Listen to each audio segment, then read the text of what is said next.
नमस्कार प्रिय दर्शकों, स्वागत है आपका कहानी मंदिर में, जहाँ हर कहानी में है भक्ति और शक्ति। हर मंगलवार और रविवार हम लाते हैं सच्ची, प्रेरणादायक और भाव से भरी कहानियाँ जो दिल को छू जाए और आत्मा को शांति दे। अगर आपको भक्ति और शक्ति की सीख की कहानियाँ पसंद है तो इस मंदिर में जरूर पधारिए। और चैनल पर नए हैं तो चैनल को सब्सक्राइब कर लीजिए, बेल आइकन को प्रेस कर लीजिए। वीडियो पसंद आए, कहानी पसंद आए तो लाइक करिए और कमेंट में ओम नमः शिवाय जरूर लिख कर जाइए। तो आइए, ये कहानी है एक निर्धन माली की, जिसका नाम था गोपाल। न धन था न कोई मान सम्मान, लेकिन उसकी थी भक्ति, सच्ची भक्ति, निस्वार्थ प्रेम और अटूट श्रद्धा। एक छोटे से गांव में एक पुराना शिव मंदिर था। मंदिर के बाहर बैठता था गोपाल, एक साधारण गरीब माली। हर सुबह सूरज की पहली किरण के साथ उठता, पास के जंगलों में जाकर फूल तोड़ता, लेकिन ये फूल बेचने के लिए नहीं, शिवलिंग पर चढ़ाने के लिए। हाँ, कुछ फूलों का कोई पैसा दे देता तो ले लेता, जिससे थोड़ा अन्न मिल जाए। पर दिन की शुरुआत होती थी ओम नमः शिवाय के जाप और शिवलिंग पर पहला फूल चढ़ाने से। लोग उसे मजाक में कहते, अरे गोपाल, तुझसे भगवान खुश नहीं होंगे, ना तू यज्ञ करता है और ना कोई बड़ी पूजा। वो मुस्कुराता और कहता, मैं केवल प्रेम से नाम जप करता हूँ, भोलेनाथ तो भाव के भूखे हैं। गोपाल की भक्ति तो सच्ची थी, लेकिन उसका जीवन आसान नहीं था। गांव में जब त्योहार आते, लोग मंदिर में बड़ी बड़ी पूजा करते, मिठाइयाँ चढ़ाते, घंटियां बजाते, लेकिन गोपाल बस एक थाली में 2 फूल और एक दीपक लेकर आता और पूजा करता। कभी कभी तो गोपाल भूखा होता, फिर भी पूजा करना नहीं छोड़ता। और कई बार गांव वाले उसके फूल बिना पैसे दिए ले जाते, पर गोपाल कभी नहीं टोकता। वो कहता, अगर मेरे फूल किसी के द्वारा भी शिव तक पहुंचते हैं तो वो चोरी नहीं, सेवा है। लेकिन हर दिन ऐसा नहीं था। एक दिन भोलेनाथ ने गोपाल की परीक्षा लेने की सोची, और उस दिन गांव में भयंकर वर्षा हुई। न कोई मंदिर आया, न कोई फूल के पैसे मिले। अब गोपाल के पास खाने के लिए भी नहीं था। पर उस दिन भी गोपाल भीगते हुए फूल शिवलिंग पर चढ़ाए और बोला, भोलेनाथ, भले ही संसार मुझे भूखा रखे, पर आप मेरा साथ मत छोड़ना। और उस रात भूखे पेट ही मंदिर की सीढ़ियों पर लेट गया, सो गया। उसे नींद आ गई, और यही थी गोपाल की परीक्षा। सुबह गांव वालों ने देखा तो बोले, इस पागल को देखो,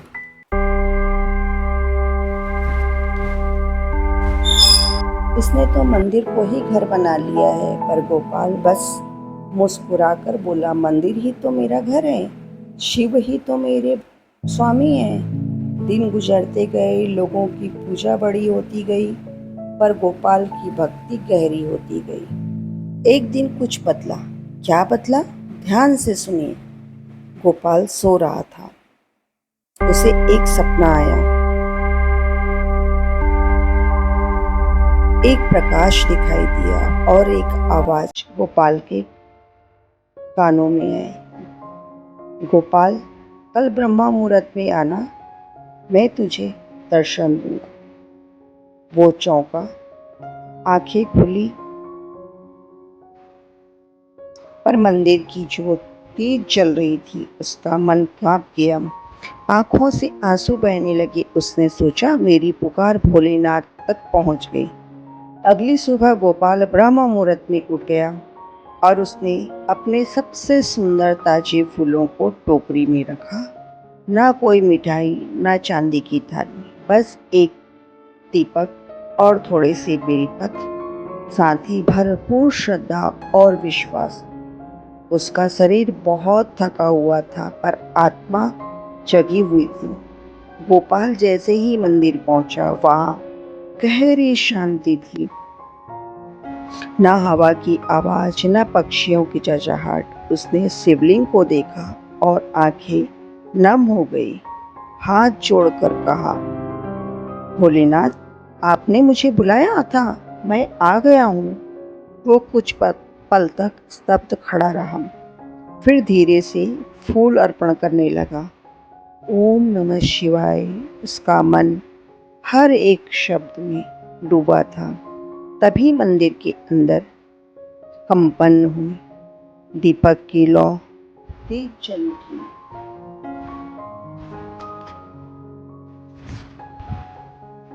फूल जो अभी चढ़ाए थे हवा में हिलने लगे। गोपाल ने आंखें खोली, शिवलिंग से प्रकाश फूटने लगा।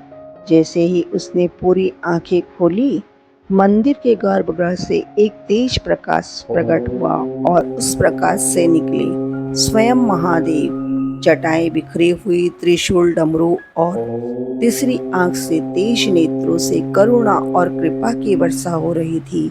गोपाल रो पड़ा, बोला, भोलेनाथ, ये सपना है क्या? भगवान मुस्कुराए और बोले, नहीं गोपाल, ये तेरी सच्ची भक्ति का फल है। मुझे ना सोना चाहिए ना रत्न, मुझे चाहिए वही जो तू लाया है, भक्ति, प्रेम, निस्वार्थ श्रद्धा। गोपाल शिव जी के चरणों में गिर पड़ा।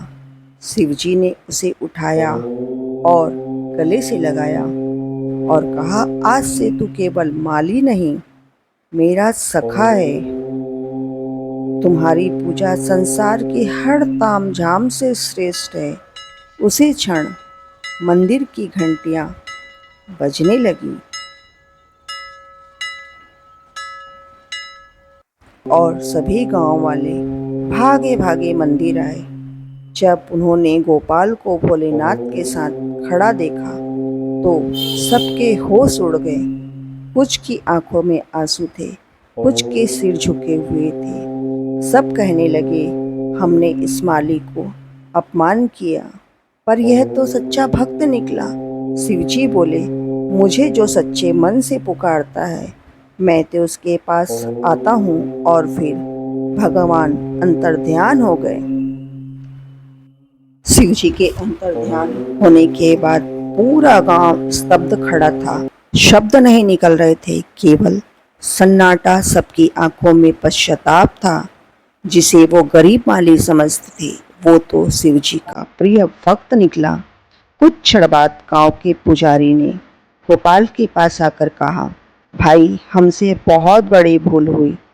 तेरी भक्ति को हमने कभी समझा ही नहीं, हमने केवल तामझाम को पूजा समझा। गोपाल ने मुस्कुराकर कहा, मैं तो फूल चढ़ाता था, शिवजी ने जो किया वो कृपा थी, मेरा कुछ नहीं है। उसके विनम्र शब्दों को सभी के हृदय को छू लिया। उसके बाद गांव वाले ने गोपाल को गले लगाया और किसी ने भोजन दिया, किसी ने वस्त्र दिया, पर गोपाल ने सब कुछ मंदिर में चढ़ा दिया। अब मेरे पास जो है वो शिव जी का है, उसने कहा। कुछ दिन बाद गांव के मुखिया ने घोषणा की कि अब इस मंदिर के मुख्य सेवक होंगे गोपाल जी और हर सोमवार को गोपाल पूजा का आयोजन होगा। समय बीतता गया पर गोपाल नहीं बदला। वो वही फूल लेकर आता, वही मंत्र पढ़ता, शिवलिंग के पास बैठकर गाता, भोले तेरी भक्ति में जीवन बीते जाए, तेरे चरणों ये आत्मा लीन हो जाए। वो कभी प्रसिद्धि के पीछे नहीं भागा, उसने कभी ये कहानी दुनिया को नहीं बताई, लेकिन गांव के हर बच्चे, हर बुजुर्ग को आज भी ये कथा याद है, क्योंकि जब सच्चा प्रेम होता है तो वो सिर्फ भगवान को नहीं बदलता, पूरा संसार बदल जाता है। आज भी अगर आप शिव जी को सच्चे मन से पुकारें तो वो आएंगे। शिव जी को जरूरत नहीं है सोने की थाल की या बड़े मंदिर की, बस प्रेम और श्रद्धा और समर्पण होना चाहिए, तो शिव शंकर जरूर पधारेंगे। जय शिव शंकर, जय भोलेनाथ। कमेंट में जरूर लिखिए। चैनल पर नए हैं तो चैनल को सब्सक्राइब कर लीजिए। हर हर महादेव।